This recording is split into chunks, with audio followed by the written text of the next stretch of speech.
Aku adalah wanita pertama di dunia yang memiliki gelar Laksamana dalam dunia pelayaran. Namaku Malahayati. Aku lahir dari keluarga keturunan pendiri Kesultanan Aceh Darussalam, Sultan Ibrahim Ali Mukhayat.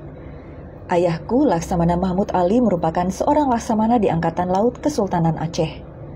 Sejak kecil, aku tidak seperti wanita-wanita lain pada umumnya. Jika kebanyakan wanita suka berdandan, aku justru lebih suka menghabiskan waktuku untuk berlatih ketangkasan. Darah laksamana dan panglima perang yang mengalir dalam tubuhku membuatku tumbuh menjadi wanita yang kuat dan tidak kenal takut. Aku merupakan lulusan terbaik Akademi Militer Kesultanan Aceh Mahat Baitul Maqdis.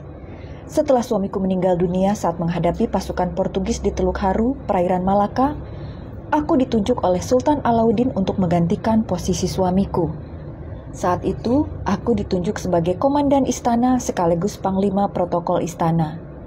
Tidak hanya itu, Sultan Alauddin juga memberiku jabatan tertinggi dalam Angkatan Laut Kerajaan. Ia memberiku gelar Laksamana. Gelar itu menjadi puncak karirku dalam dunia militer kelautan yang selama ini selalu didominasi oleh pria. Aku tidak hanya memimpin pasukan yang terdiri dari pria-pria tangguh. Aku juga memimpin pasukan yang terdiri dari para janda yang kehilangan suaminya di medan perang. Mereka dikenal dengan sebutan Inong Bale, kumpulan para wanita tangguh dan pemberani yang tidak takut mati. Pada awalnya, pasukan Inong Bale hanya berisi 1.000 orang prajurit. Namun, lambat laun kekuatan itu bertambah hingga lebih dari 2.000 prajurit. Aku dan pasukanku menjadikan Teluk Lamreh Krueng Raya sebagai markas militer kami. Di sana, selain mengelola pasukan, aku juga bertugas untuk mengawasi pelabuhan dan para pedagang di wilayah Aceh Darussalam. Pada tahun 1599, 2 kapal penjelajah Belanda De Leeuw dan De Lewin yang dipimpin oleh Kapten Cornelis de Houtman dan Frederik mendarat di pelabuhan kami. Awalnya, keadaan berjalan baik-baik saja.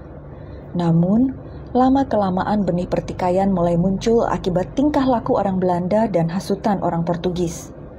Akhirnya, Sultan Alauddin memerintahkanku untuk menyerang 2 kapal Belanda yang sedang berada di perairan Selat Malaka. Perang tidak dapat dihindarkan. Aku dan pasukan Inong Bale bertempur di tengah laut melawan pasukan Belanda. Ketangguhan dan keberanian pasukanku membuat armada pasukan Belanda kewalahan. Di tengah pertempuran tersebut, aku berhasil naik ke kapal Cornelis de Houtman. Kami pun berhadapan 1 lawan 1. Aku menggenggam erat rencong di tanganku untuk menghadapi sang kapten yang menggunakan pedang.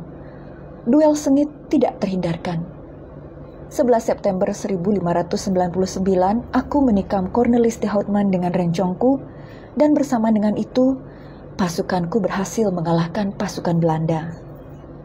Pada tahun 1606, aku gugur saat berperang melawan pasukan Portugis. Aku dimakamkan di kaki Bukit Lamkuta, Banda Aceh. Keberanian, kegigihan, dan perlawananku selama masa pendudukan Belanda dan Portugis membuatku dianugerahi gelar pahlawan nasional.